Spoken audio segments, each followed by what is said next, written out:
Welcome to another edition of Ancient Tracks. I've got two of the best guys out there in the field on the show, William Lunsford and Stephen Hill. They do investigations together and have a really good experience. I'm going to turn it over to you guys. Will, if you want to start out with your first encounter, and Stephen, you can do the same thing. Just going to put it in your hands and go from there. Man, thanks for those nice words. I'll start because if Stephen ever gets telling his story, y'all won't want to listen to me. Guys, my name is William Lunsford. I'm from Texarkana, Arkansas. And me and Stephen have been friends for over 30 years and have been friends, and neither of us ever knew that we Bigfoot hunted until about 5 years ago, something like that. Stephen made contact, and boy, the rest has just been, for me, has been history. Wonderful partner to have. Very glad to. And again, with you, Chuck, thank you. I'm a disciple of Chuck's. He was the first podcast I ever listened to, the first one that I ever actually participated in. And of course, if y'all have ever heard any of his stuff, how wonderful it is, man. He's just a good old boots on the ground researcher. Me and Stephen are what you call boots on the ground researchers. We don't sit there and watch videos and or have people send us emails and tell you what it is. We're actually there in the woods a whole lot of the time. And that's exactly how my first encounter happened, except I wasn't Bigfoot hunting. I did not believe in Bigfoot. I lived in the area right there, and we had stories like that there in Texarkana around a place called South State Line. But once you get over there and you don't have anything happen for a while, you dismiss that like I was just being silly. I was raised in a Christian home and taught that monsters didn't exist. And I took that as my mom and dad wouldn't intentionally lie to me for nothing. But we had encounters there that had been reported by people. Even one time when I was a young man there, we had a man named Mr. Otis. He's a black man. He sold the produce. He grew himself, and he would bring it to us on a wagon with being pulled by a mule named Roscoe. So one night, Otis comes down the driveway, and you can hear that mule is just running as fast as he can. Those wheels act like they're about to burn off. So he comes up beating on the door there, and usually very pleasant. This time you could tell he was scared. I opened the door, and I said, "Hey, Mr. Otis." He goes, "Where's Mr. Bob? Where's Mr. Bob?" Bob was my dad. And so I said, "He's here." About that time, my mom walks in. She goes, "Hey, Otis," said, "How's it going?" He goes, "Where's Mr. Bob?" Says, "He here?" And of course, the intensity in his voice, the fright in his voice, you could tell something was wrong. So she goes in and gets him. Dad comes out. He tells us a story. While he was coming down this road there, it's called Plant Road. It's over there just off of South State Line where we lived. And this Bigfoot had actually jumped up on the road and hollered at him and his mule while they were coming down towards our neighborhood right there. Well, when it did, man, Roscoe took off. And from where he showed us where it started to where Roscoe stopped, it was actually over a mile before Roscoe stopped running. And my dad went with him. My dad went and got his gun. He wanted my dad to get his gun and get behind him with the car and his headlights and drive him back to his house so he could get there safely. So he did. Of course, nothing happened after that right there. But after that right there, we knew that there was something strange about the area we lived in, and that for sure solidified it. But of course, we lost contact with Mr. Otis, and what I understand, he's passed away several years ago. But anyway, so there's a series of gravel pits down there close to where we live, a place called Gifford Hill. And the Hoop Plant Road, and they had actually dug out these gravel pits to use them on the roads and things like that right there. And of course, nature reclaimed them, and they filled up with fish. They filled up with alligators. They had a little bit of everything. And so that was a place where me and my dad would go and fish. Like I said, we had a couple of small ponds on our place there, but we didn't have anything big. But so we would go down there and we would fish. And then after my dad passed away and I got old enough to drive, I would drive down there by myself just every time I had some free time. I was down there one day, and there's a gas line down there. There's a place called 4 Mile Creek. 4 Mile runs there. It's probably a good 400 yards from where I have to park my vehicle. It runs about 25 feet across, and then you step up the bank there, and then you got probably another 120, 130 yards to go before you get on that gas line. On both sides of that gas line, there's some gravel pits. And so I had been there one day. I had gotten out of school early. I was a teacher's aide for my coach, and so I went down there, and whenever I did, I had lost one of my favorite lures. And I didn't it was right as the sun was starting to set. I didn't have time to stay. I'm like, I'll just go back and get that dude later. Sure enough, here I am a little bit of time after that right there. And I parked at a different place this time, right there on the banks of Days Creek. As I go down there to get my bait and everything, I catch a few fish, I get my bait back. I'm walking back down this gas line, and something starts following me. And it's pacing me over there in the woods, and I would stop, and it would stop. And I'd sit there, and I start again. It started again. This time I said, "All right, I know you're over there. You ain't scaring me." And I figured some of my buddies, because I did this all the time. And nobody answered. So as I'm sitting there, I'm listening. Things not moving. So I take off again, walking. Pretty soon it catches up, and it's over there beside me again. I stop. I said, "I know you're over there. You're not scaring me." And again, I was still steadily thinking it's one of my buddies over there, somebody being a stinker, trying to mess up my fishing day. So I thought, I'll fix you. So I got up there and started walking. Then I started jogging just a little bit. Pretty soon this thing is caught up there with me, there by my side. And it's going the same speed. And I stopped. Boy, it took 2 or 3 more steps and it stopped. I'm like, this thing's paying attention to me. And then I got to thinking, I didn't think, never in a minute did I think Bigfoot. I thought maybe bear, maybe coyote, maybe panther, something other like that right there. But I did not think of a Bigfoot. Whenever I'm sitting there and I take off again, I go and then I start running. I thought, I'll fool you. When I start running, I get down to Days Creek. And right as I step into the woods where I have to go to, there's a little ford where I can cross this creek. Well, as soon as I step into those woods and that thing can't see me, girl, man, it just blasts me. It's just, I'm like, oh my gosh. And I knew it wasn't a panther because I'd heard panthers before. But whatever it was, I took off running as fast as I could over there. And I knew whatever, like I said, we have snakes, bobcats, all the other kind of animals that I've already mentioned. Like I said, I knew if whatever this thing was with that kind of volume, I was going to be in real trouble should it catch me. And I get down there, I run across the ford, I get up there, I get back to there where my vehicle's parked, look down this gas line, there's nothing there. And I'm like, man, you dodged a bullet, whatever that was. So again, I wasn't old enough to buy a gun, but I went to a discount store here and bought me a Bowie knife. And I had a Bowie knife and I thought, I'll fix this sucker next time I'm down here. So about a week and a half later, then I'm back down there at this gravel pit. I get a day there to where I can get off from my coach. He's gone somewhere on a recruiting trip. And so he didn't have any papers for me to do grade or anything else like that. So he said, man, if you want to go, just go ahead and go. So I did. I just showed up, checked in so I wouldn't get in trouble at school. And then I was gone. Man, I was set on having a good day. Man, I was right in my element. That's what I did in my spare time. I love to fish and still love to fish. And that was just such a place that had been so special to me. It was the last place that me and my dad had ever fished together before he passed away. So that had a lot of memory to it as well. So I'm down there that day, man. I get to that first gravel pit, man. I catch about 3 pounder just real quick, man. You can't wipe the smile off my face with onions. So then I could go ahead and I cross the creek then and then go on down into where the gas line is and start going down the gas line. Well, that day that I was there about a week and a half before, I had noticed a real bad smell, but that was what really did to me on that there might be something different because I'd never smelled that smell before. Now, like I said, there was always roadkill, fish kill, field kill, whatever you want to call it, that where something would be caught there around the water itself, like the savannah in Africa, that would get caught and then they would leave it and be half eaten and the sun would bake it and it wouldn't have that, it had that good ripe smell. So it wasn't that uncommon to smell something, but that one smell right there was really strong. I dismissed all that once, like I said, I got that Bowie knife when I left and I'm back, next week and a half. Sure enough, I smell that same smell and I thought, oh my gosh, what is that? And again, I'm not thinking anything like Bigfoot. And so I'm walking down there and sure enough, as I get there, there's not even any what's called a swamp jack. We have these big jackrabbits and they'll run in out in front of you and scare you to death, darting in front of you and darting back. So I get down to a place that's called the Crossroads and I'm fishing all these gravel pits. As I go down there, I get to this place called the Crossroads. And so I got to cross this gas line. And right there, I'm wanting to go 2 more gravel pits there before I have to leave. It's getting down to be what's called twilight. So as I'm heading down that way right there, I stopped midway in that gas line. I thought, man, something is wrong. Because, man, my neck was vibrating with something. Now, I think now it's probably what's called the infrasound, which Bigfoot can do. But so I'm sitting there, and I'm like, oh, man, it's just your imagination running with you. And I tried to walk again. I stopped, and I thought, no, man, there's something wrong. I stood there for a minute, couldn't figure anything out. Finally, I thought, you sissy, you're just thinking about last week when wherever that thing was that screamed at you. I started to walk, but when I did, over on that left-hand side, there was a shadow. This is just an old road that they used to haul the gravel out and stuff like that. There's a shadow. Well, this shadow begins to move, and then it stands up. And whatever this thing does, it's got a limb in front of its face. It's actually eating the leaves. As soon as the limb gets back to the regular height that it's supposed to be, this thing keeps standing up. So we're talking about probably 7.5 to 8 foot tall. I'm like, oh my gosh. And the first thing I think is naturally it's bear, because there's bears down here. We have not a lot, but we do have bears down here, but they're pretty good size what they are. I thought, man, that ain't no bear. And then I thought, well, maybe that's a sloth. But Arkansas doesn't have any sloths.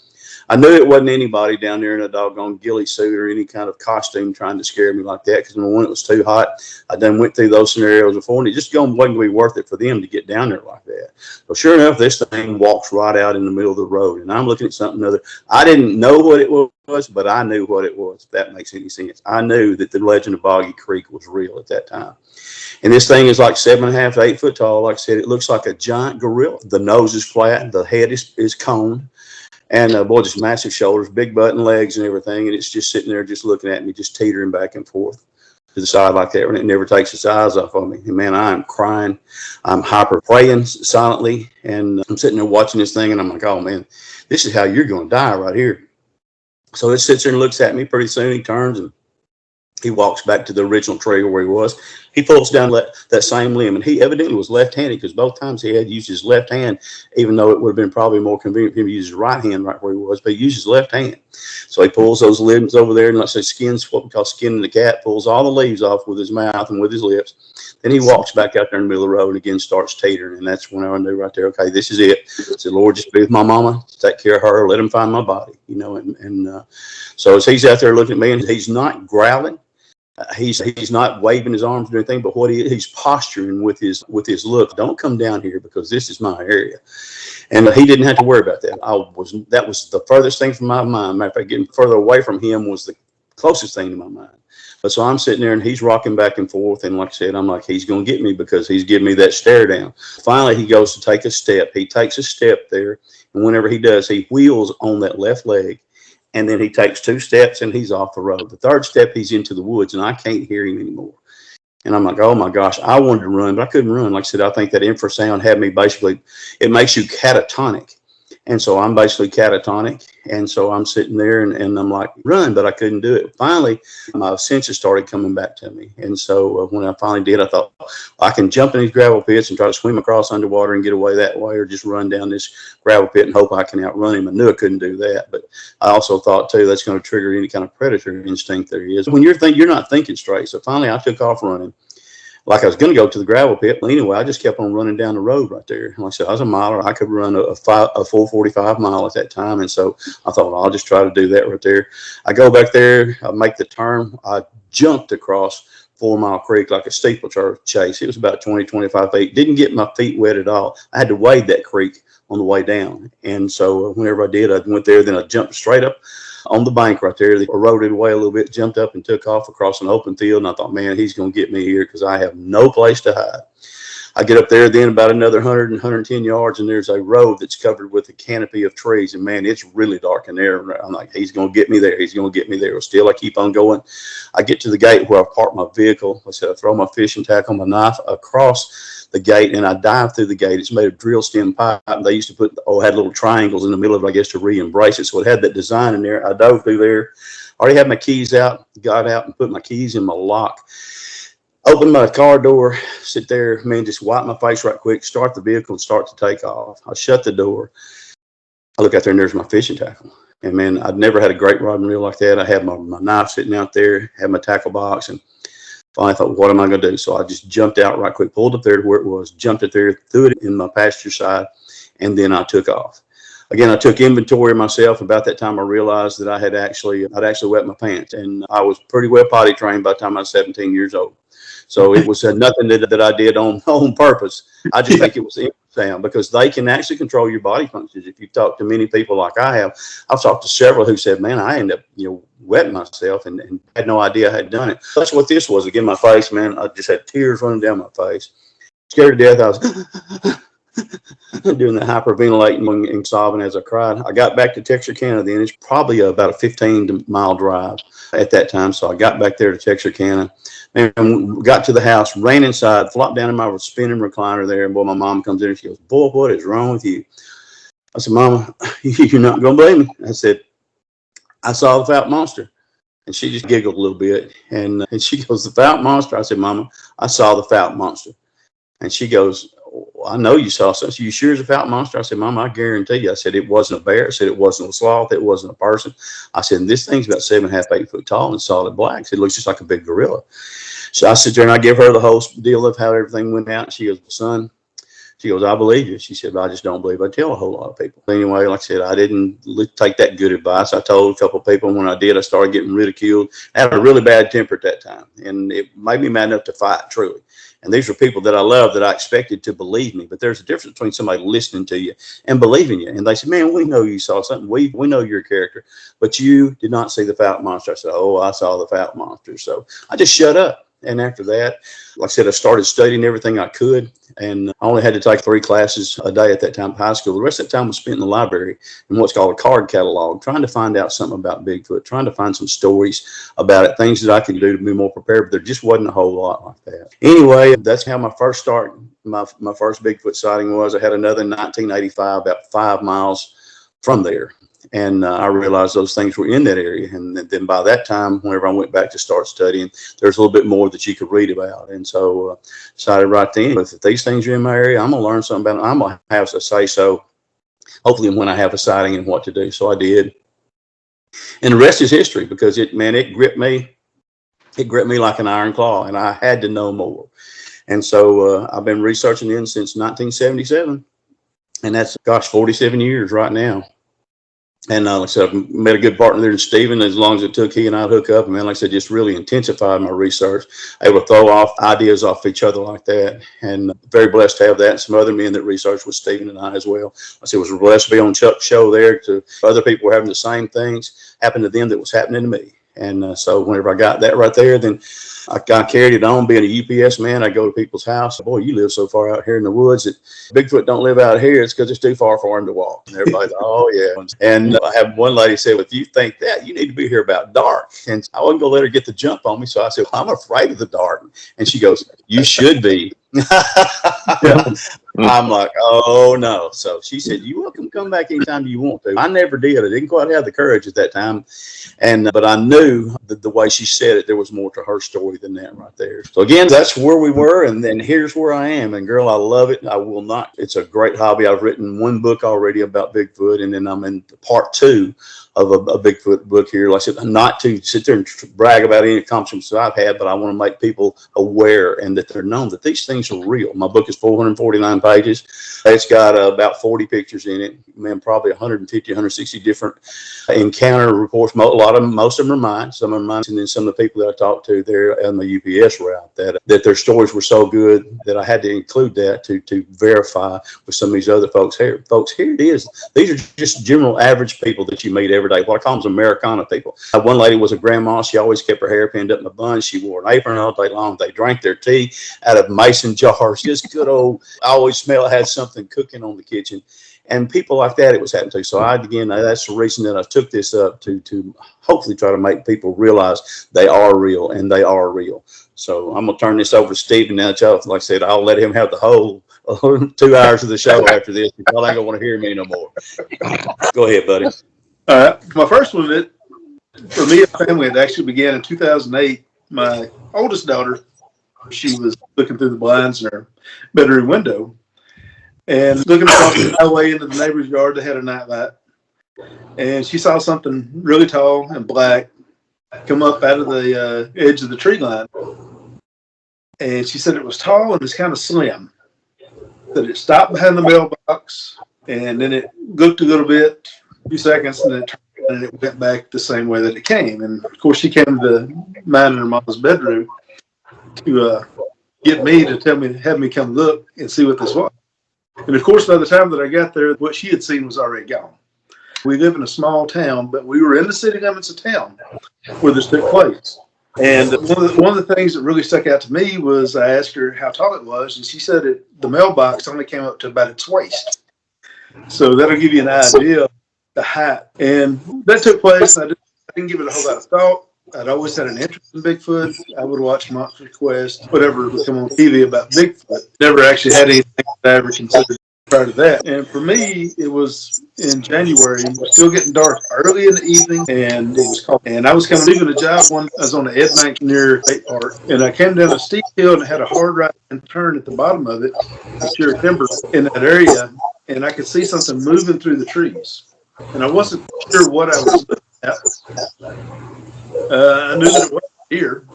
It wasn't anything that I immediately recognized. And I watched. I never stopped moving. I was probably going about 15, maybe 20 miles an hour at the most after coming around that curve. And this thing that I saw moving through the trees, it crossed the road in front of me, and it went up the hill on the other side of the road. And I was, in my mind, I was thinking, I'm still not sure what I saw. When I get up there closer to it, maybe I'll get another look at it. When I got up there to where it crossed the road, I could see up the trees. There was still enough that you could see through, but there wasn't anything there for me to see. That really got me. And of course, the first went through my mind thinking this was just a bear. I couldn't be satisfied with a bear sighting at that time because it didn't move like a bear. The thing was way too fast. This thing was, it covered somewhere between 80 and 100 yards and somewhere to 3 and 5 seconds. That's how long my sighting lasted. And I'd never seen anything that fast in the woods prior to that. I've hunted most of my life. I hunted a lot with dogs. And I've seen deer whenever they're running for their life in front of a pack of dogs, and they can move fast. But a deer wouldn't stand a chance against what I saw. So that was the thing that really set me in motion. And I went back and forth for several years.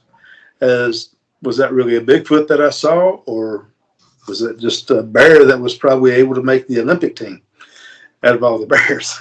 Really is what that may sound. That's my argument. And I went back and forth on it for a long time. I mean, it was probably around 2011 I finally started coming around to thinking, yeah, this is probably what it was. Because during that time, from about 2011, I'd started learning a little bit more about Bigfoot, learning that they did make vocalizations and things like that. And I was hearing some vocalizations, which was probably the thing that got me the most. I'd had several experiences there in town where we lived at that time. Actually, the longest howl I've ever heard in my life. I've always been reluctant to tell people just how long it lasted, but I'm still confident that the call went on for over 25 seconds. It was just a deep howl. And coyotes, they can't last that long. Yeah. And I thought about it. I was actually inside my house when I heard this vocalization go off. And what I believe really happened was a chicken litter truck went by. I believe that's what it was, because sometimes they'll take the dual tires off the back of a chicken litter truck, and they'll put one really wide tire back there with deep lugs. And you can hear those things howling coming down the highway before you ever see them. And that went by, and that's what set off that vocalization that morning. Mm. And there were also some coyotes that got cranked up during that time as well. But that one distinct howl, that I've never heard another one that matched that one. How far away was it? It was very likely it could have been 150 yards or more away. To give you an idea of just how loud it was, and I was inside the house. Yeah. This was like 4:30, 5 o'clock in the morning. And you didn't know what it was at that time? No, I just knew that was something I'd never heard before. That's scary. Yeah. But I had, and from that time on, I got to noticing with the neighbor's dog, I would, being the country boy, even though I was in the city limits, it was still kind of country. I didn't have to worry about my neighbors seeing me if I went outside to relieve myself, mark my territory.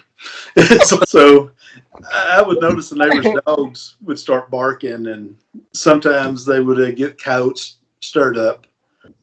And the thing that I really started paying attention to is that sometimes in amongst those coyotes, you would hear something that didn't match up with the coyotes.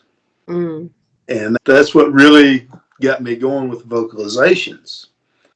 And I had a lot of things like that took place at that spot. And then during that time, after hearing vocalizations there where I lived at in town, working outside in the woods and going to some areas where there's really not much population of people at all, I would start doing some vocalizations of my own. And I would try to mix what I had heard with some other stuff, maybe what I'd seen on TV. Yeah. And I would do that. Sometimes I get coyotes and stuff like that. And in August of 2015, I quit doing calls. Yeah. That's when I had one answer me from way too close. Oh. And I wasn't sure what I'd said to it. No, you don't know. Don't know. He said, "Hey, why don't you do a call?" My favorite call is from Renee. Yoo-hoo. Oh, yeah. Yeah. Because you don't know what you're saying to them. You have no idea. Yeah. I paid $500 if one would have came up to her after that yoo-hoo. I know, right? I love that. She wouldn't be a skeptic no longer. Yeah. So I don't think she is a skeptic, but I cracked up the first. That was the funniest thing. Yeah.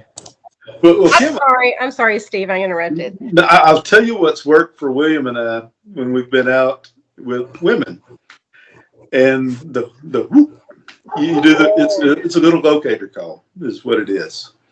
It's just a whoop.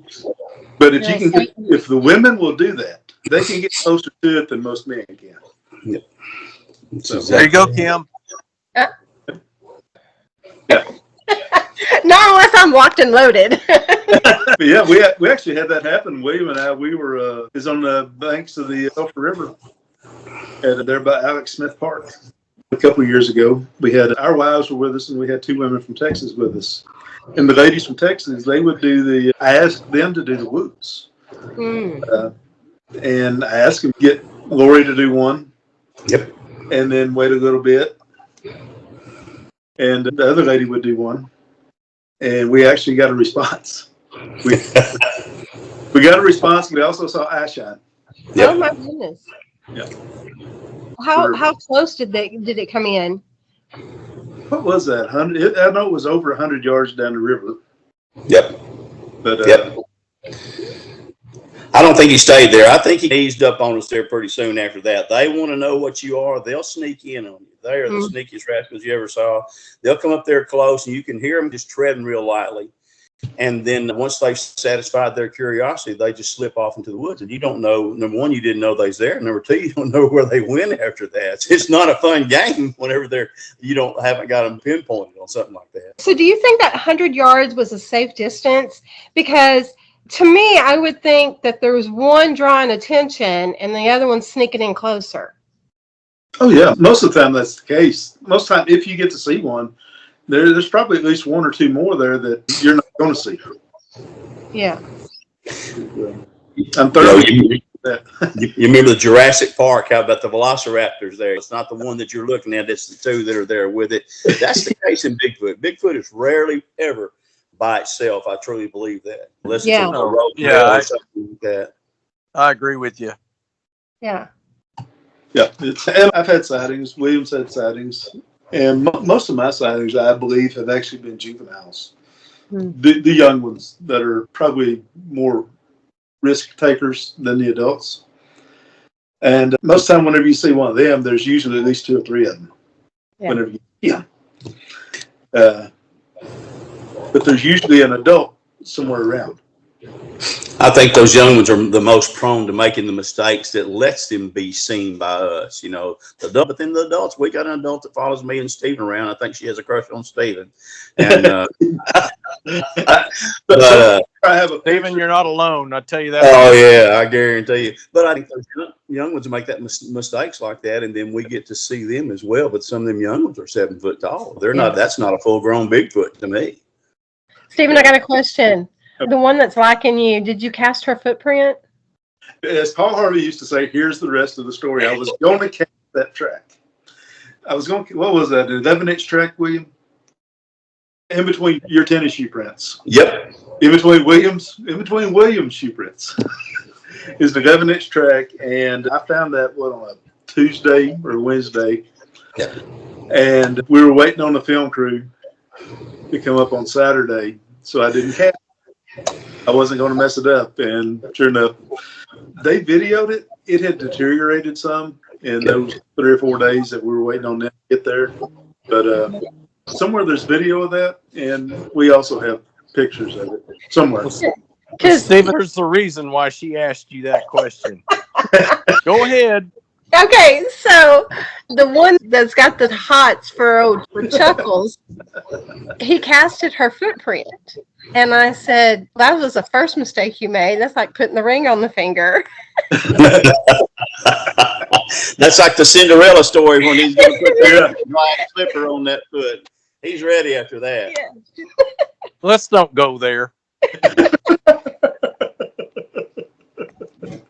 somebody's got a foot fetish, they're going to get their hands full with Bigfoot. She gets mad when girls go up to the cabin. She doesn't like it. Yeah, Stephen, I will tell you a little bit of the story. When I go to this particular cabin and stay, she ends up showing up. And she jingles the door handle and at about 2 or 3 o'clock in the morning trying to get into the cabin. And that's happened several times. But if there's another lady that's there, as far as somebody, we went there a couple months ago, and there was a couple of us that were in the cabin, and she did not like the fact that there was another woman in the cabin. And she actually started throwing rocks at the cabin. Oh, wow. Yeah. Yeah. See, buddy, that's where you're a better man than me, because you said that's happened several times. No, that happens to me once. As when somebody says, "Will you jump off the bridge?" Not again. That would be the same way with me. Yeah. Right. That's right. Yeah, and we have a story like it. We stayed north of Smithfield there one year, and the first night there were 13 rocks that landed on the roof of the cabin. 13 rocks on top of the roof. And the second night, I think there were 5 or 6. But the funny thing about that was, I was sitting out on the porch with William.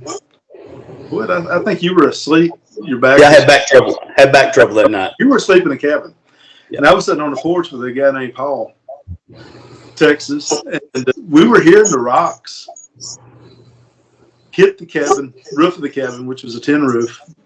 And part of the rocks that were being thrown, they were thrown too hard to stay on the roof of the cabin. And they would ricochet off the roof, and you could hear them going through the leaves and the trees. That's right. That's exactly right. But that was north of Smithfield. And we sit there, and to go to the restroom, you had to turn your cell phone light on, because we weren't sure where the cabin was. So you turn your cell phone light on, and wherever your cell phone light was, the rocks would land right on top of where you were on that roof. So finally, the last time Mr. Practical Joker there, I'll let him tell you the rest of what he did to me. Okay. William and I, we put out treats for the Bigfoot, our game camera. Try to put it in front of our game cameras, trying to catch it, making a mistake. So I was just sticking with routine. We had a plot watcher at the back of the cabin, and I put a Snickers on top of the plot watcher. There was a hammock hook by the corner of the cabin at the room where William was staying. So I put a treat on the hammock hook, and I put one down below the hill there. What was it, 20, 25 yards or so from your window, and stuck it up on a tree like 8 feet up on a broke limb. Yep. And put another tree at the other end of the cabin where the nightlight stayed on all night. Half of the treats disappeared that night. And the one on the hammock hook by William's window, it was gone the next morning. And down the hill, 25 yards or so on the tree, that one was gone. But the treat on the plot watcher and the one at the other end of the cabin where the nightlight stayed on all night, those hadn't been touched. So guess who paid me a visit there on my last trip to the restroom? After that, I didn't need to get up and go to the restroom. I about done it in bed, because when I go to lay down in my bed right there, all of a sudden I get, and oh crap! And I'm sitting there, and there is a patio window in my room. There, it's just like a sliding glass door, and it don't have a curtain on it. And I'm like, he's gonna step up there on there, and when he does, I'm gonna smooth out. Well, there's another lady there named Mary Boland. Chuck knows Mary, and Mary heard the same thing. So when I told that the next morning, I thought they'd say, "Oh man, you're just crazy." Oh no, Mary verified that she heard it too, and Stephen was just laughing. I didn't know about the Snickers outside my window until the next morning. They were baiting you, William. That's what was going on. That's exactly right. They wanted you to have a good sighting. It's funny we mentioned the ladies because if me and Stephen want to have an encounter, just about if we carry a young lady or woman with us, like I said, we'll generally have an encounter that night of some type right there. They recognize the softer voice. They recognize they're built in the same way, 2 arms, 2 legs, a head and everything, but the softer voice, the different mannerisms, and they'll tend to come in closer like that. Nearly any time I take my wife with me, we'll have some kind of encounter out there. And that's a truism there. It's what I call a classic Bigfoot behavior. They love that, and they love kids. They if there's children out there, they'll sneak up to watch them children. I got several reports when I was a UPS man of people who had seen Bigfoot, and the Bigfoot appeared to be watching their children. Mm-hmm. And that's a scary thought, except as a rule, they don't tend to try to hurt them. Now, there's a story called The Cowman of Copalis Beach up there, and this Bigfoot female, they assume, became obsessed with this young man. Evidently, she had probably lost an offspring. And so this thing would come outside the window and talk to him and make noise. And finally, one night, it actually walked into the house right there. Oh, and yeah. So that's a great story. That was the story that came, that there's something in the woods. Yeah. Yeah. It's Oregon or Washington up there. Yeah. I've listened to the story before. It was a good one. You know. Yeah, good story. The thing is, it's not a story. I was telling everybody there not too long ago, I've had the same lawn man for 30 years. And so I was selling my truck. And so he goes, "Why are you selling your truck?" And I said, "Well, I'm out in the woods quite a bit." And I said, "I want to make sure I've got something that's dependable." I said, "I lost confidence in this truck. I'm having a little bit of trouble with it." I said, "I don't need to be out there walking around at night." He goes, "Oh, I know what you're talking about." He said, "You're talking about that big gorilla." And that's exactly what he said. And I said, "Yeah." I said, "How did you know?" He goes, "When I came to America to get my green card, he moved down to Falk. That thing would come up to his window and his door, and it would actually take its hand and motion for his son to come down to the door and window like that." Oh, that's yeah, happened quite often there. He'll tell you. I saw him today, as a matter of fact, there, and I told him I was going to mention his story there probably tonight. But so they do that. They have that infatuation again with kids and women. And that's one of the strangest things. But like I said, that's classic Bigfoot behavior. But like I said, the good thing is they don't tend to want to hurt them. But we guys that sit there, they recognize us, chuckle, except for that one that's courting Chuck right there. We may be here at Bell sometime. Okay, we got to stop. I want to hear the rest of that story. I interrupted you and didn't mean to. I want to hear the rest of that story. I was going to tell you, the whole kid factor is definitely real. I got a report from a Girl Scout group that they were having a Girl Scout camp at this place, and the night that this happened, a big storm came up, and one of the girls that was there, they had bunk beds and all that kind of stuff there, and one of the girls was scared to death of storms, and so she couldn't go to sleep. And during the night, she sees the door open to the cabin. And at first she thinks it's one of the counselors or something. What happens is there's about an 8 or 9 foot Bigfoot that comes walking through the Girl Scout camp and walks right up to where she's at the bed. And there's a window there. And he walks in between these 2 bunk beds and is looking out the window. He's watching the rain falling. And she just covers up her head and keeps an eye watching this thing. And this thing stayed there for a few minutes, and then it turned around and went right back out the cabin. She made up her mind. She wasn't going to tell us anything about what she had seen that night. When she got up that morning, the girl on the bottom bunk below her, she got up and said, "Did you see what I saw last night?"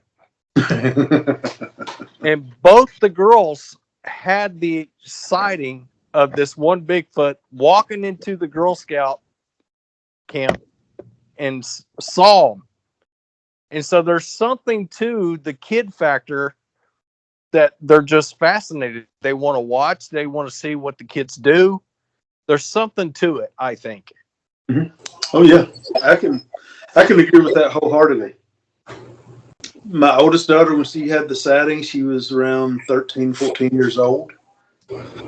When we moved to where I'm at now in 2017, We have a pool, and my youngest daughter was 13 or 14 years old at that time. And my son was 7 years ago, so he was 4. And that's why I believe we were having some of the sightings that I was able to have, because they would go outside and they would play in the pool. They would slap the water, scream, laugh, high-pitched voices. And I really believe that's what drew them in for me. Stephen even has one that mimics his daughter's whistle for their dog. Yes. And, she's a younger lady. She's not 20 yet. She's about 20 now, isn't she, Stephen? She's 20. Yeah, she'll be 21 in August. So. Okay. But that thing actually mimics her whistle for the dog, and she walks outside and she tells Stephen, and Stephen hears, and it's just down to a T. Oh, you know, so that was what that was is we had a German boxer at that time, Brindle. She's real pretty, and somehow she got educated on him. I'm not exactly sure how Scratch got educated on the Bigfoot and survived it, but she did. And at that particular time, sometimes at certain times of the year, Scratch would become aggressive to Tank, which is our Yorkie. He's a big Yorkie, but he's been fixed. And so y'all probably put it together. Well, she was probably getting aggressive with him. So there were times we would just put her outside at the edge of the carport on a chain and let her burn off her energy. And that's what happened one night. I'd gone out there to bring her in for the night, and I heard my daughter's whistle on the hill behind the house. And I was trying to describe that whistle. My daughter, she was in the kitchen at the counter doing her homework, and I was trying to tell her the whistle, and she whistled. And that was the exact same whistle I had just heard in the woods. Wow. Yeah. And she was inside the house. And that's when I realized that they've probably been spending a lot more time around my place than what I had realized. So when you're gone, they approach the house more? Yeah. I've got a picture here of a toe impressions in my driveway. Yeah. I was gone. I had gone to work that morning, and we got rained out, and I come back home, and we were taking some stuff out of the barn, getting rid of it, cleaning up the trash is what we were doing out of the barn there. And I was on a tractor, and I had just happened to look down and see those toe impressions, and I stopped where I was, and I called my wife and my daughter over. I said, y'all come here and look at this. Come here and look at it. And this is in our driveway. William, you know how close my driveway is to my house. Yep. I told Stephen that was him sleepwalking at night, but I couldn't get him to buy that. But yeah, it's my wife. She hasn't seen one yet. But now she's heard everything go silent. She was outside cleaning the pool there one time.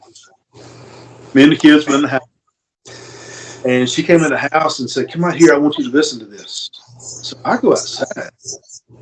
And I'm listening, and it's, what did you want me to hear? So no, listen to that. There's no noise. No birds, no insects, nothing. It's absolutely silent outside. That is first out for a minute or so, and everything just starts picking up again. The first time I went to Stephen's house there, had never been there before. I'm walking around, and I get over there, and I'm looking. Looks like maybe kudzu vine over there. But I went over there to looked like a place there, a trail had come through, and I find a 16.5-inch track in his yard right there the very first day. And I'm like, Stephen, take a look at this right here. And so I was going to make a call, and Stephen said, well, he said, man, I don't call here at my house. It's like they almost had an understanding, that you don't go past this line of demarcation. You don't call. I was going to make a call, and Stephen said, he said, man, I don't call here at my house. It's like almost had an understanding that you don't go past this line of demarcation. You don't call, and then we don't come up here harassing you. But Stephen had a visitor a couple of years ago, had one that actually came up to Leah's car and left his handprints, left his calling card, and then also stole Stephen's deer that he had in a family ice chest. So I'll let him share that. But that is a very interesting story that I always enjoy hearing him tell. Mm-hmm. Yeah. Yeah, what it was with the deer, my son-in-law killed a deer for me and put it in an ice chest. And with that, if you don't have time, whatever, to process your deer, Usually I like to leave them in there for 3 or 4 days for a process anyway. Keep draining the water off as it melts and adding ice to it. And that's a way to preserve it and give you a little more time to prepare and get ready to process your harvest. And on that particular one, I had a busy week and I was tired most evenings whenever I was coming in from work. And so I just kept adding ice and keeping an eye on it, draining the water off. And finally on Friday evening, I decided I'm going to go ahead and process today. So I wheeled my ice chest in the house. I've got my cutting board out. I got my grinder out. I've got my knives, my gloves. I reach in my ice chest and I just keep reaching around because there's nothing in my ice chest. I had 2 hams, 2 shoulders in the ice chest, and everything's gone. Y'all heard of an air fryer? He's got an air grinder. It's going to grind up that air because it was gone. I saw it. So that's a true story. Yeah, I took pictures of it. You know how the ice will melt and it will form a sheet in the ice chest? That was not broken. I got a question to ask you two guys. I've been doing this for quite a few years, and I've never, ever felt like I was in any kind of danger until last October. Now, my question to you guys, have you ever had a situation to where you thought that you guys were in some kind of danger out there? And I know you guys got some really good areas that you go and investigate and hunt. And have you ever had a situation where you felt like we got to go or else we're going to be in trouble? I definitely have. I've had an encounter with a Gugwe, which is a type 3 classic Bigfoot that is a genuine stinker, has got the doggone canine teeth and a real bad attitude.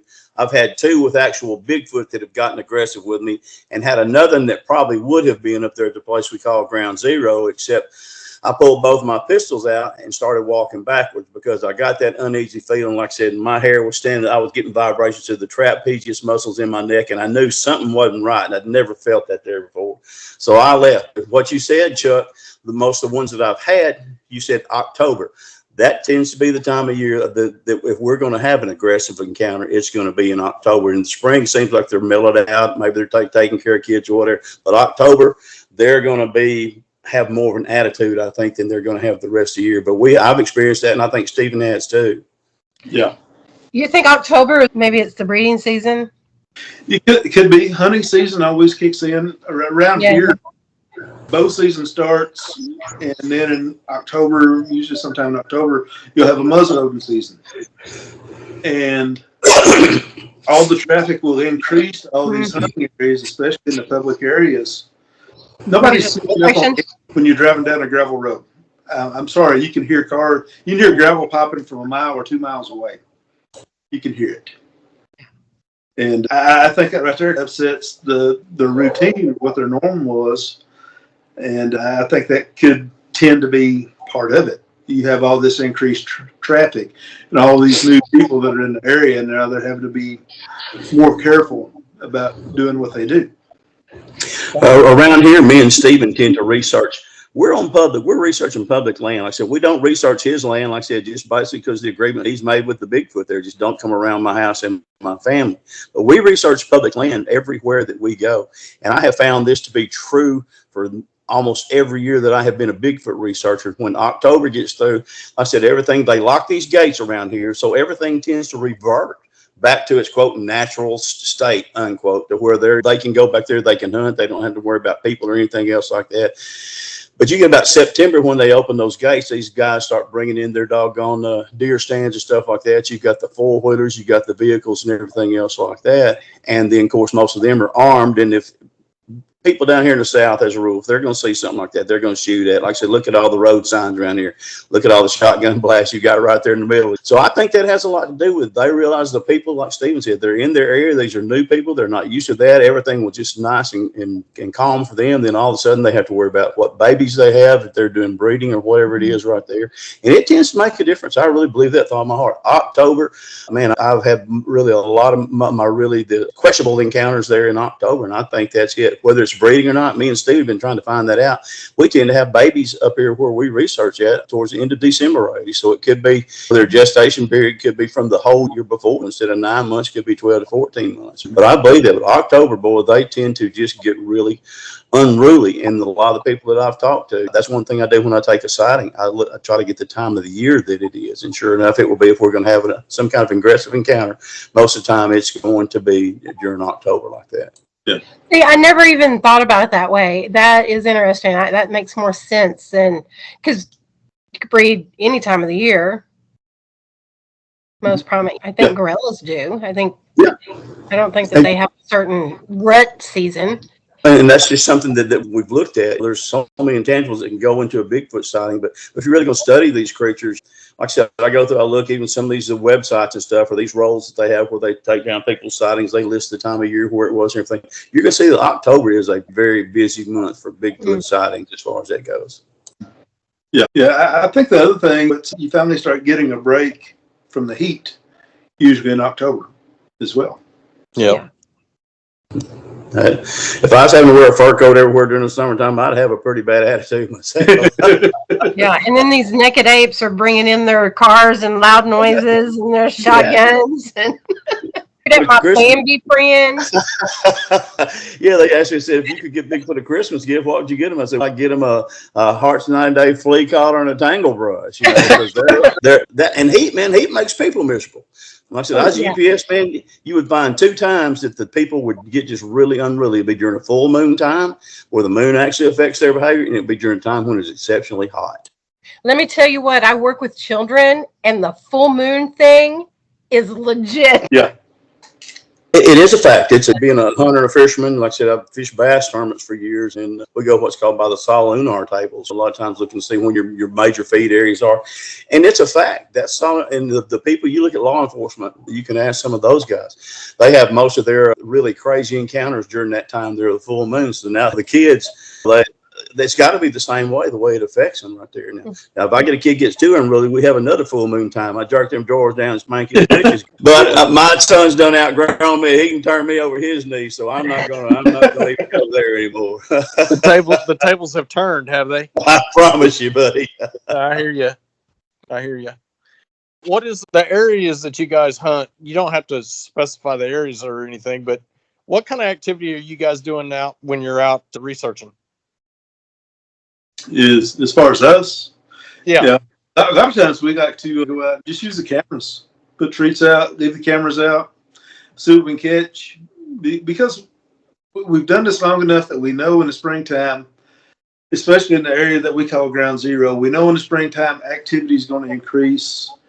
And the multitude of our pictures that we have usually been from February to June in that area. And as far as the rest of the year, it's interesting that I think they move. I think they move on. I think whenever the blackberries come in, the blueberries, all the other vegetation that's out there, I think they move around through their. I believe they have a travel route that they use. Then everything within that area is their territory. And I think in the summertime, whenever all this food is out there available, I think they move through the area and they live good lives. Is my honest opinion on it. So I think Chuck will agree that what's on as far as Bigfoot goes, what's yours is theirs and what's theirs is theirs. And it's just like, if it's within their area, that's the way they look at it. I took a stick from an X structure one time. That sucker followed me for 200 yards and antagonizing me till I went back and put that X structure back to where it was, and I went to the house because I had taken something that was his and basically shit. I didn't know. I was using that more like a snake stick and something to help me not fall whenever I step in the holes. But boy, I tell you, I know right now for sure. Don't move anything. no. Yeah. And I also think that if you're in a certain area and you're in that area quite often, they know you. Oh yeah. And they know how you act. They know whether or not they're in danger. And obviously for us, thank goodness, they're not in any kind of danger with us. Yeah, that's the thing. Just with what you're saying there, Chuck, that's how William and I operate. We have a dog man photo.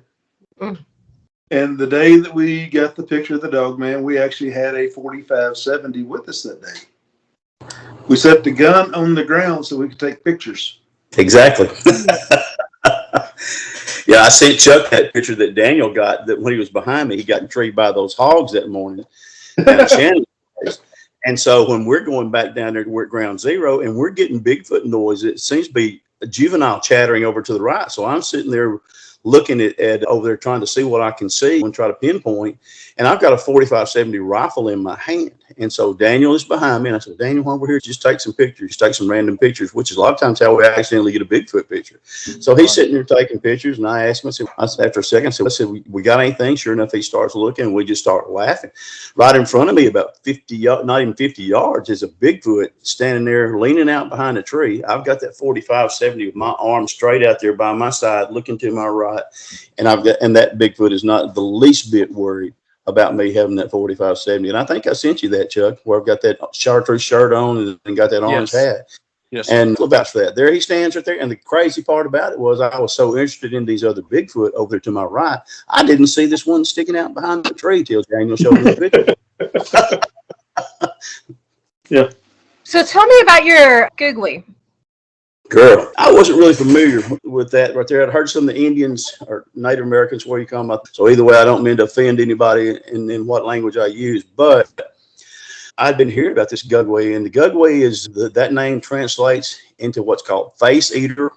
They call them whistling bears. They tend to communicate by whistling. They tend to have 3 toes on their feet. And if you know anything about this Fount monster down here, one of the classic trademark of the Fount monster was 3-toed tracks. I was down there and I had just left Keith Crabtree's spring camp out there. And I want to say it was March the 20th. I think it was March the 3rd, 2020 is what it was. And so whenever I'm leaving, I had seen a tree that had been manipulated into an X over there. And it was just perfect. Both of the major beams, cross beams, had what you call forks at the top. It was perfectly balanced. The length was perfectly the same. And I thought, that's a Bigfoot. I'm going to check that out when I go back. As I went to leave there, I found a Bigfoot track right there in a place called Alex Smith Park. So I casted it. And because it had been so wet, it took longer for it to dry out. I finally get it in there and I'm late for church, but I'm going to try to go by and see where this is. I stop, park on the side of the road, just basically right there in front of it. I go down there and I'm looking at where this X structure is. And of course, it was just like I said, it was a Bigfoot deal. Wasn't any doubt about it. All of a sudden, I look over there, come across this oak flat, and there's something on all fours running through there. And I thought, oh man, that's a hog come through. And it was a big one. It would have been a big hog, put it that way. And I'm like, all of a sudden, he gets closer and closer. And I'm like, that's a Bigfoot. So I'm sitting there. I've got my doggone phone out, my little flip phone. I'm sitting there waiting. I've got a 45, a 44 caliber that's back in the truck, but I've got my 40 caliber Glock there with me. So I don't have just that 40 caliber Glock. All of a sudden, whenever he gets up there and he slows down and I look and he looks different than a normal Bigfoot, he's still on all fours walking there back behind me. So I run down there right quick and go by a cedar tree that he had already peeled all the bark off of and everything. And I'm trying to head down there to where I saw him because I'm going to get a picture. I have chased Bigfoot before, as stupid as that sounds. It's one of the spur of the moment things, but I really did. I'm going down to that joker and I look down there and there's a big log that's laying there and it has those spidery roots, those octopus roots there that are sticking up towards the sky. And I look and I can see hiding behind these roots is this big animal. You can see how wide the shoulders are. This one every bit of 4 foot wide. And he's hiding and he's got his head stuck between those octopus roots. And he's just sitting there. He's basically just playing possum like, I'm not paying you any attention at all. And I stop when I do and sit there and looking at him. I took 3 pictures there. I took the first 2 and they were the same pose. When I took the 3rd one, he was looking back over his shoulder. I'm like, oh my gosh, that generally means he's got a hunting partner. So I took that picture right there and I took off back up the hill and I was scared to death because he could have caught me if he wanted me, but he wasn't. He might have caught me running, but he'd have limped all the way back because I was going to give him I've got a 30-shot magazine in that 40 caliber Glock. I guarantee you I was going to get a few into him at least. But anyway, I got back to my truck and looked at the picture and he's got a snout. And like I said, the way he's postured, It's just unreal. I had just thought maybe it was more of a dog man than anything, but the resemblance was so much more to being a Bigfoot. It wasn't a canine type animal, except for that nose. So I go home and I send it to my me and Stephen have a research partner named Randy Crawford, and Randy's pretty good with computers, and he's got 2 monitors there on his desk. And so I send him to Randy. I said, Randy, look what just happened to me. I go ahead and go to church, thankful that the good Lord has let me live through that encounter, whatever it was. I go to church, I come out and I see him in that picture, and he goes, oh my gosh. He goes, we're gonna have to go down there tomorrow. I said, huh? I said, buddy, I can't do it. I was truly having post-traumatic stress, wasn't I, Stephen? Yeah. And I could not go. And I said, I'm just going to have to wait. I said, all I've got is a 40 Degum caliber, and I'm not going down there in the 40 caliber pistol. So anyway, I didn't know it, but my son had ordered me that 45-70. Well, he brought it over that afternoon. He said, here, Dad. He said, now take this down there with you. So I called Randy, and we went down there next day. We took about 60 pictures from every angle we could to disprove what I had seen, and you couldn't disprove what I had seen because it was there. Mm-hmm. And so when we do, Randy lines them up side by side, and he goes, oh yeah, he's there. I said, you bet he's there. I watched him run up there. So we go down and we find 2 17-inch footprints down there. While we're down there looking at this Gugwe, I find I think it's called a hunting blind. They tend to pile up some of this brush, draping it on some of these trees, and have the vines around it where they can just step out and hunt whatever comes through running down these trails and stuff. So anyway, I'm feeling a lot better. Like I said, we find the tracks, and I'm feeling better since I've got the bigger gun. And I'm basically a no-kill on a Bigfoot. Now, Gugwe, he's not going to have the same courtesy, and neither is a bear. I'm not real high on being bear scat or Gugwe scat as far as that goes. About this scat, they need to get on out and leave me alone. That's the only scat I want from them. But I sit there, and I was very nervous the next day. But I looked at my picture, I said, filtered it up good. And you can see this Gugwe. You see the nose just as plain as he can be. You can see the ears laid back on one of the pictures. You can see the ears standing up on the other 2 pictures. And man, I'm like, oh my gosh! I had been on Duke Sullivan's show, and Duke goes, yeah, man, that's I see the picture in there, and he said, that's a Gugwe. And so I have a friend that's a Native American, and I talked to him. I said, what do you know about Gugwe? Or some people call them Gugwees, and he goes, oh man, he goes, you don't want to mess with that thing. I said, no, I don't want to mess with him. I said, but he came to mess with me, and I told him about him running all fours, and he said, did he look over his shoulder? And I said, yeah, how did you know? He goes, he had a hunting buddy. I said, I thought so. He said, and I'm like, oh my gosh. I was just really, but I've got some 3-toed tracks down there. There's some pretty crazy tracks from Sulphur River. I've got 3 casted that are in Monster Mart right now. I've got some up there at the area we call Ground Zero too, where Stephen and I research. I've gotten 3-toed tracks there. Then I've got one, the toes on the end are bulbous. They're almost like, it's a long skinny foot, but they're just almost just like a bulb. And it's actually got a little break on that toe right there. So whatever that is, like I said, I was not happy with it. And I have a friend. There are some people there that have sensitive abilities. And this one lady said, she said, where you and Stephen research, you need to be careful because there's Gugwees up there too. I'm like, oh great, that's what I need to know. I know there's bears. I've seen a bear, but I haven't seen the Gugwe yet. But I think that may have been what it was that day that I said I backed out of there and told you that would have been my 4th aggressive encounter up there because that thing was not acting right. But a very scary animal. And it's an animal. People say, well, Bigfoot's a person. Maybe Bigfoot's a person or people. Let me tell you what Gugwe's not. Gugwe is something right there that means you harm when you see him. And they say the old rule is if you see Bigfoot, just sit there, he's going to generally just casually stroll on by, everything's fine. They say if you see Gugwe, you start shooting because he generally means you harm. Mm-hmm. Yeah, I will say that to go along with that. There were times at Ground Zero whenever you could be out there and it's no different from being in your living room or being in your yard. Everything's just very nice. Yeah. And there were other times out there, your skin is just about crawling. I remember one night I was out there, I was putting treats out in front of the cameras, and there was a pack of coyotes that wasn't too far from me, about a quarter of a mile maybe. And the first time they went through their little deal there where they were all vocalizing, something in there with a higher pitch than what the coyotes do made a vocalization in there amongst them. And it got my attention because it was different. And the second time it did it, I heard it even better. And the third time it did it, I got back to the truck as quick as I could because my hair was standing up. Mm. Yeah. Exactly what that is, I don't know. I don't know if that's a Gugwe or what exactly that is that was sounding off when the coyotes were. but it had a higher pitch than what coyotes have. And I've heard some of this stuff before. I remember I was working on a Saturday morning. We were servicing equipment. And this would be, I don't know, like 8 miles or 10 miles north of Ground Zero. And there was a creek in that area, and it was dried up. It was just a hole of water here and there, up and down creeks, how they get during the summertime. And for some reason, this is like 7:45 in the morning, the coyotes sounded off. And there was something with a real high pitch vocalization. It made that noise. And those coyotes, they shut up. They never made another sound. And it was funny because my dad looked at me and he said, "What in the world was that?" So is that one of those things that you tell me out there? I said, "Yeah, I believe it was."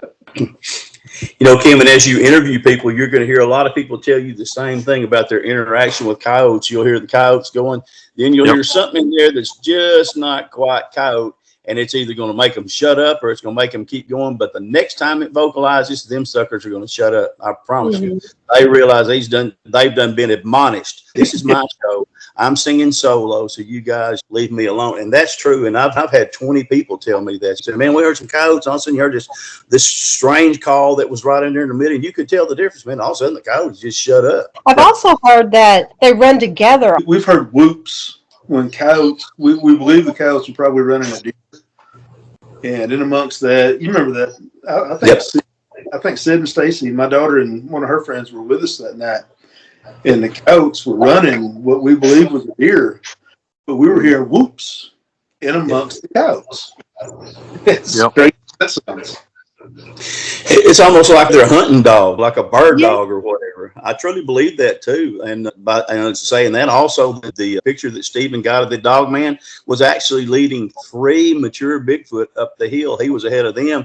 They squatted down. The dog man just stands there, you know. So everybody's yeah, and everybody said, "Oh, they don't interact." No, they do. It was almost like they had some kind of symbiotic relationship there. But I do think that they have that kind of relationship with coyotes, whatever it is, whether or not that they're very alert animals as well. And so they've got that relationship somewhere in there that they depend on each other. And then Stephen found a coyote who had his neck broke way far off the road right there. And that's not done by fleas, whatever it was. It made something mad. Yep. That's right. That's right. And we actually heard that one night. We heard a bunch of coyotes that were starting to yelp. And my opinion is, whatever it's worth, when you start hearing the coyotes yelp like that, they know there's a hunt coming. Yeah. And they get excited. They're fixing to get a meal. Yep. But at the same point, we've also heard that when this yelping starts, after a little bit of time of them yelping, every now and then you'll hear a yelp where one has actually been killed. That's right. And that we've heard that several times out in the woods. Mm-hmm. Yeah. That's a really interesting thing to me, because it seems as though they have some kind of relationship, but at the same time, twisted coyotes are found all over the place. Yeah. Well, is that Bigfoot or is that the Gugwe? Gugwe. I know I'm not saying that right. I don't know whether it's Gugwe or what. Whatever kind of relationship they have with those things right there. But I think it may be Bigfoot. I think sometimes them coyotes overstep their boundaries. I've got 8 dogs here at my house. I can normally go out there and feed them. We don't have any trouble. 8 of them or 7 of them are males. Go out there and don't have any trouble at all. Then every now and then, with that competition for food and a little bit of testosterone mix, and I'll have a fight to break up that you will not believe. And I think that probably happens to those Bigfoot and those coyotes. They just run in there like you watch those jackals or those hyenas on TV doing stuff like that. I said they get admonished, but sometimes that admonishment they get is lethal, because Bigfoot's he's the king of the forest. A bear's not going to beat him. I ain't no way in the world a bear's going to whoop a Bigfoot. Kim, I see you the picture of the dog man and the trackway, and that last picture, it's just that trackway. I zoomed it in so you can see for sure that it is a canine footprint. I can see the toe pads. Yeah.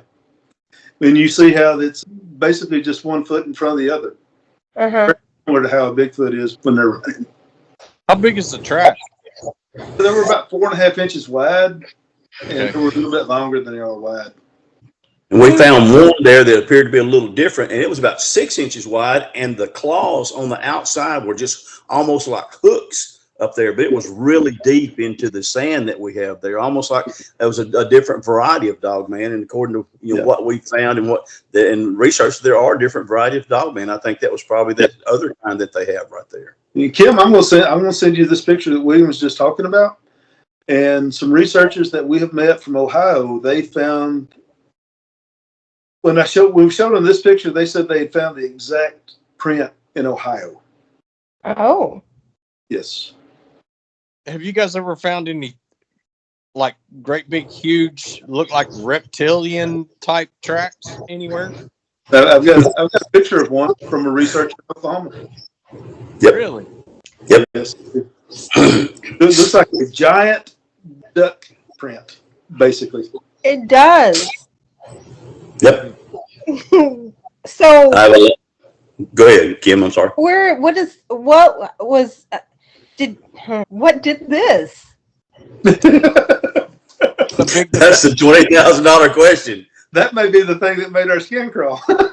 One thing Stephen and I have learned, we went into this not narrow-minded, but just strictly just to research Bigfoot because we both seen it. I don't want to go all over the country looking for every kind of cryptid there is, but every one of these kind of cryptids there are starting to sneak into our area, and every now and then we're getting some pictures of things we just don't know what in the world they are. Yeah, I agree with that. I'm still looking at this print. Yeah. So Did y'all find any other one? no. I've got that. Remember that one I've got? We thought it was a handprint, and I cashed it, and it's down at Monster Mart right now, and it looks just like that right there. It's this, and then a lady friend of mine who she lives down around Fort Hood in Texas. We became friends through. She had a Bigfoot following her around when she would walk, and she actually found one, and it looks like a doggone lizard track. It's got like if you've seen the track that they have down there for the Honey Island Swamp Monster, where it's got like the 4 toes, and it's almost like a giant alligator track. It's the very same way in through there. I was going to let you say that. I do remember that. But were there any other prints there when y'all took that picture? Was this the only print you found? No, they were not as clear as that one. Oh, but you did find more.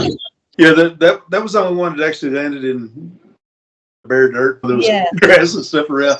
They were not near as easy to identify. The picture would not have done justice anyway. Those tracks that you're talking about, I knew a guy that did a lot of research around the Big Thicket area, and they found a big, huge track. Said it almost looked like an alligator track. It was huge, but there's no alligators down there. Yeah. Yeah. And that's the thing. It's one thing to go ahead and tell people that, yeah, you've seen a Bigfoot or you believe in Bigfoot or whatever, and then you keep running across this other stuff. Yeah. And it really makes you reluctant to go ahead and keep sharing that other stuff because. Right. Yeah. I mean, this almost looks like a 2-headed turtle. Yeah. It does. But I'm gonna tell you something else about Bigfoot. Bigfoot will eat an alligator in a heartbeat. Mention alligator. We found one there that we had there at Smith Park. We've been seeing him for 7 years probably. All of a sudden, me and my son went in there, and he was not his normal slide over there. But the grass had grown up, and I saw a trail going through that grass. The creek itself was probably about 4 feet deep. And I kidding with my son. I said, that Bigfoot's done walked across that grass, got that alligator. I wasn't really kidding because that did the first thing that did cross my mind.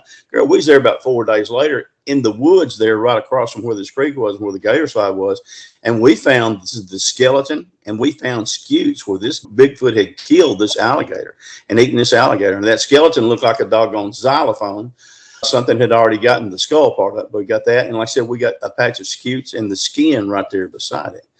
And then I found one also down there at Mercer Bayou that I'm tracking this doggone alligator through there. And all of a sudden you can see the Bigfoot track walk up out of the woods right there. He's behind the alligator. Then all of a sudden the alligator track disappears and the Bigfoot track gets to be about 300 pounds heavier. That's an interesting thing that people don't know, but Bigfoot will eat alligators. And yeah, look at how much meat's on an alligator. Yeah, you bet. I go to restaurants every now and then, the alligator myself. I enjoy that myself. I've done the same thing.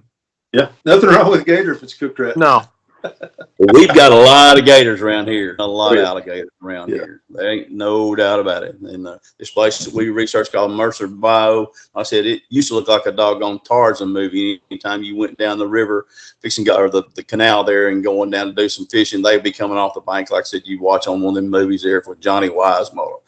But there's still some. My son saw one up there last year, probably about 14 and a half feet long. And he had one of my friends with him, and they stopped to look at it, and he said, "Okay, I've seen enough. I've seen enough. Get going." Of course, you got to know my son. He's stubborn and he likes looking at stuff like that. So he gave him a little bit more of an alligator tour than what he wanted on that right there. But there, I imagine so. And the sound that a gator makes when he's rutting, it sounds like a little miniature. It sounds like a doggone miniature old motorboat there. And then they bow their heads and their tails, and the water comes out of their back on those little squares called scutes. And that's going to be one of my next projects is to go down there next time I get my boat out and to record those gators doing that bellowing, and then go down there to play that around the Bigfoot and see if the big, because it sounds exactly like a Bigfoot. And I bet you a whole week's paycheck that I'm going to get some kind of response out of listening to those alligators. That mimicry, that's one reason that Bigfoot does the mimicry, because to take something by surprise and all of a sudden there it is. That's a good idea. Yeah. We've witnessed the 400-pound bullfrogs before. Yeah. Never thought I would ever hear a Bigfoot do a bullfrog, but it does happen. Oh, yeah. Share that with Stephen, because me and Stephen had one night doing the bullfrog on us, didn't we, Stephen? We actually we thought it was frogs. It wasn't frogs. If you would share that story with Stephen and with the listeners here, because that's a great, true, classic Bigfoot behavior right there. Oh, my story? Yeah, please. Okay. My situation is not a very good situation, especially to go Bigfoot hunting, because I'm blind in both of my eyes.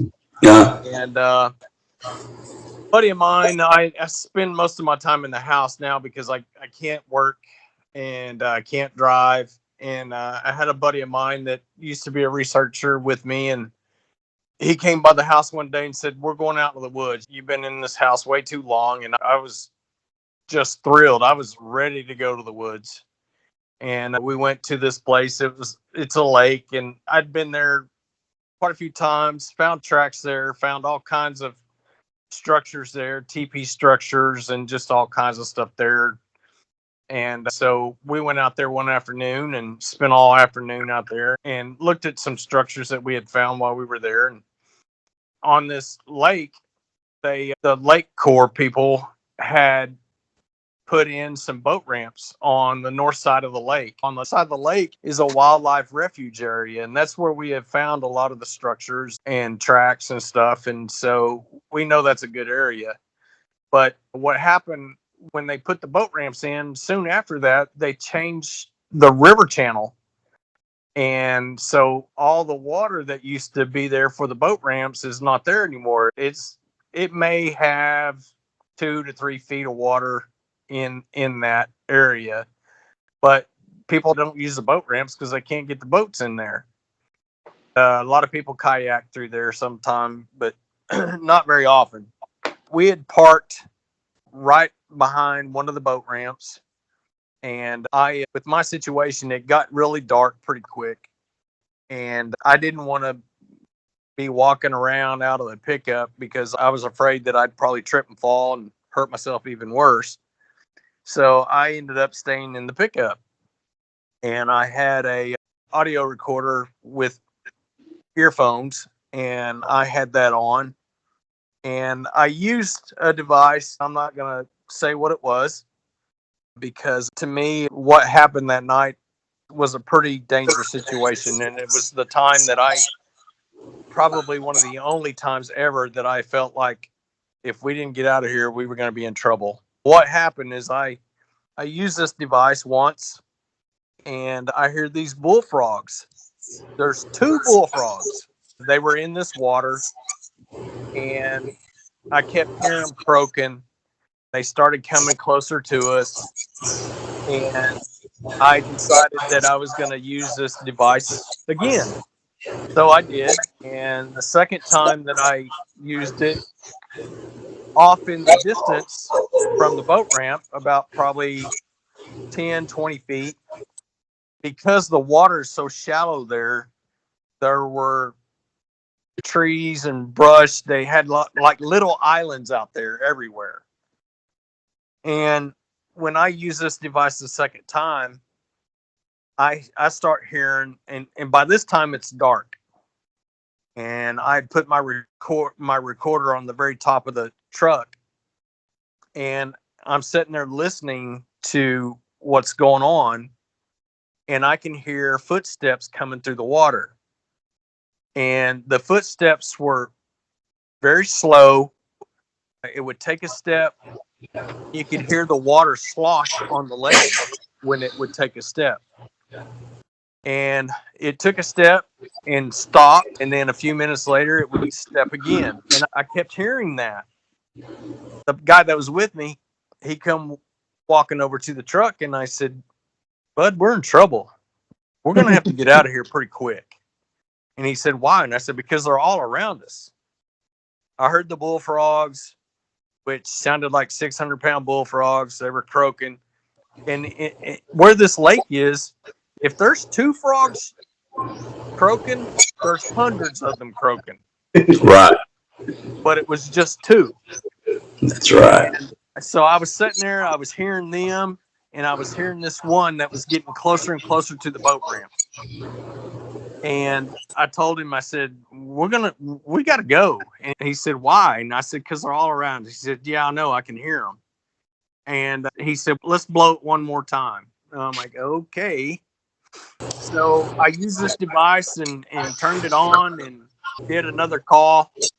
And when I did the third call, I start hearing footsteps coming from the wood line. And where I was sitting was in the passenger seat, and I was probably 4 to 5 feet from the wood line.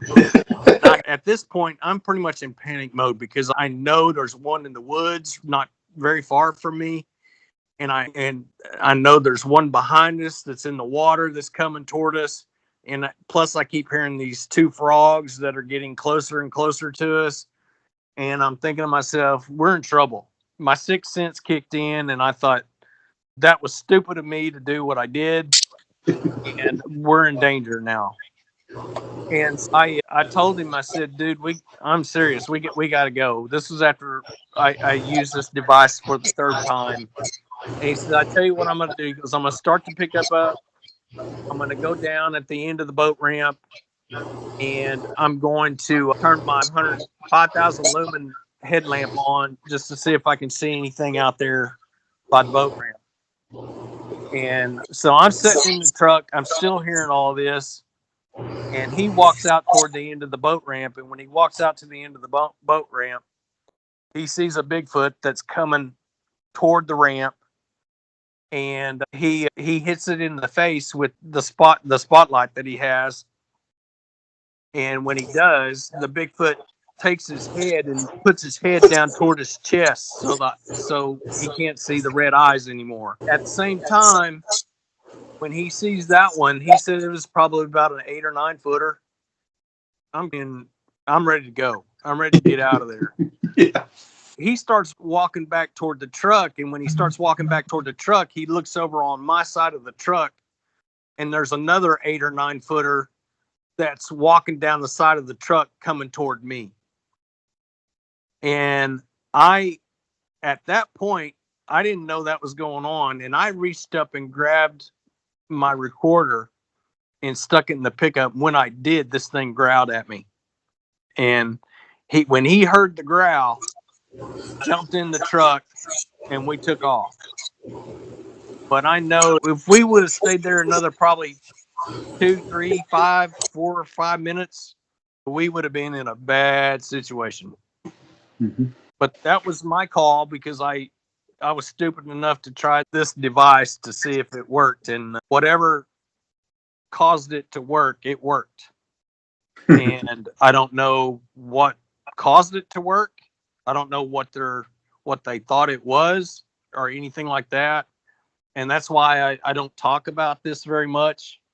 I definitely won't tell what I used, because my fear is that if I was to tell what I used and told somebody about it, somebody could get killed, and I don't want to be responsible for something like that. Exactly. Right. These things are not teddy bears, folks. You're going to hear these stories about how cute and docile they are. You get the right set of circumstances. That right there, and it doesn't have to be a bunch of circumstances. As you proved right there, you can have one intangible that changes the whole tune of the game right there, and that's what you did with that thing right there. And they can and will hurt you because they're whatever they are. It occurs in their environment and something a conditioned response that they have to that kind of stimulus. And it's not necessarily that they're mean or fixing to kill you, but they're going to kill you. That's all there is to it. There's been a lot of people reported that have been hurt, and especially the guy from the Fountain Monster down here. If y'all remember the Fountain Monster story, a guy named Bobby Ford, man, he's there. I think there's 2 of them from the research I've done down here, which is a bunch with the Fountain Monster. And the ladies are back there at the house. He's going back to the house to take care of them, to make sure that they're safe. And one of them grabs him and just starts beating the snot out of him. Buddy, this guy right here must have been Mike Tyson's twin, because he actually fought his way away from this Bigfoot and crashed to the front door. And then he was there. And then, of course, after that, he had trauma, he had stress, he had scratches, he had cuts. And then he had deals of fainting and passing out. So they had to take him to the hospital. But like I said, it's what they do. You get that right set of stimulus. I don't know whether it was the females that were there that this thing was paying more attention to, but according to the lady who wrote a letter to the Texas County Gazette telling exactly what happened that night, she said she thought that things were after their dog because it walked around the porch, and every room that the dog was in, the Bigfoot would show up there trying to get into that room right there. So again, one stimulus, the dog, but it was enough to or the ladies, number 2, enough to change things into a different dynamic. So again, remember that when you do it, because it's most of the time they're going to be docile with you. Don't do nothing stupid. Don't shoot at them or nothing like that. And you're going to have a very good time after doing some researching and get to be around some of these things. But when you do the wrong thing, then you can be made to pay in a hurry. Absolutely. Sure can. You guys know I love you guys. You're a heck of a researchers, and man, I appreciate you guys coming on the show with us tonight. And this is going to be a pretty good episode. It's got a lot of material in it, and people are going to listen to it. And I'm pretty happy with the way this has turned out. Well, I appreciate it, brother. We love you too, man. We're praying for you for the traumas and the things that you're going through right here. And I've enjoyed this. Hadn't done this with you since I did my first deal, man. And then, like I said, you sent me on my way. Stephen has been there. The reputation you had as a doggone podcaster was second to none. And I enjoy being with you tonight. I enjoy being with Kim. We talked the other night, but this is the first time. We're going to have a good time with Kim. We all get to go out together. I guarantee you. I was going to say, I need to be on that list of the females that you are taking out. Well, girl, I'm telling you, Put me up. We're gonna use you as bait. There you go. 47 years of research I've got, and for what Stephen's had, and you would think that truly I've learned something about him and all them amount of years. I may not know much about anything else. I know bass fishing, I know bodybuilding, and I know Bigfoot, and so we will have a chance to have a good evening out there like that. So I look forward to it, and I want us all to get together. So you'll all get a kick out of Stephen. Stephen, we go out there, man, in chartreuse shirts. Everybody's out there dressed in camouflage. Me and Stephen out there, and those are we're going to make a synchronized Bigfoot hunting an Olympic event, wearing these chartreuse uniforms out there. Yeah. But they don't care. That picture that I sent to Chuck, I'm standing there in a chartreuse shirt, and there's a Bigfoot standing there looking at me. But I've really enjoyed it, guys. I've looked forward to doing this, and glad, Chuck, that you're back into this, buddy. You're a natural at it. Oh, yeah. And it's been fun. Like I said, you've got some stories too. I love to listen to stories, man. I'd just like to listen you do a podcast. But when we get a chance, guys, I want us to do it. Like I said, me and Steve will drive to Oklahoma so fast the highway will curl up behind a truck. Man. We'll get let us know when you're on the way, and we'll get some goodies to go with us. Yeah. Man, thank you for having me on here. Let me thank our veterans and our first responders right quick, if you don't mind, for what they do for us, because like I said, all paid some, but some paid all. Every one of us has somebody in their family that's done that, and I appreciate them so much. I don't take that for granted. You're my heroes. I'm 64 years old, fixing to be 65, and you're still my heroes. I don't care if you're 18 to 81. Our service people have made this country the great country it is that some of these knuckleheads are now trying to ruin. And again, that's something else we should pray about. But again, I want to give my thanks to them for being here, and all the folks that's listening to us. I don't take that for granted, folks. Y'all have got time to spend. anything. And if you chose to spend that time listening to me, I appreciate you greatly. And so I want to express that from the bottom of my heart there. Oh, yeah. Absolutely. I agree 100%. Yep, Yeah, me too. Thank you, Chuck. Thank you, Kim. Chuck, Very welcome. we love you back, man. We're glad to hear from you again. Really glad that you're doing this, man. Kim. This has been fun. I love it. Thank you. I know that y'all have more stories, and I want to hear all about them. Good. What are y'all doing tomorrow night about this time? All right, let's do. I'm ready. Yeah, Actually, me too. that's really good. That works really good for me if you're serious. It'll work for me. Like I said, we did have a wedding to go to, but now we're not going to end up getting to go to that. So I've got some free time. If you want, anytime you want to talk Bigfoot, man, I'll talk Bigfoot in my sleep. Just let me know. And Absolutely. because what we've told y'all tonight, I promise you, is 100% true between Stephen and I. These things are real, and Chuck knows they're real. They're real. Kim, Chuck's character enough to know how real that is, and you're going to get your first sighting. I promise. I can feel it. I feel their energy. Like I really feel like I just do. I told you that we were down in Red Rock Canyon and we were about to go up on the trail, and I can pinpoint it was to the right, and I'm like, no, we can't. I can't go any further. Like nope, not doing it. Yep. And we ended up not going. And then a couple hours later, when we were all going to sleep, there was that owl that turns into the monkey chatter at the very end. Have we experienced that before, Stephen? Yeah. They're on the bridge. Exactly. And it was coming from the same area where I was like, no, we're not going in there. We're not doing it. Yep. Oh yeah. Yeah, they definitely mimic owls. Yeah. And this turned into a very frustrated monkey. Yeah, that's one of those 100-pound owls. That's the way you can differentiate. Yeah. Yeah, I wasn't happy, but anyway. You guys, I hope we do get to do this soon. Yeah. Again. Please have us back. I mean that with all my heart. I hope that everybody enjoys this episode. And I'll be glad to be with y'all. And I will make time for y'all to be with y'all anytime I can. And so just let us know and get me and Stephen together. He works, but I don't. So I've got more time. But we'll get us together, and I'll make my time available according to his time. And we'll do this again if y'all want to. I really appreciate it. Oh, absolutely. Yes. It's a deal. Nice to meet you, Stephen. The pleasure was mine. Y'all have a good night. Right. I appreciate y'all too. Thank you so much, guys. Thank you, folks who listen to us. Yes, sir. God bless y'all. Bye-bye. Bless you too. Bye-bye. Bye.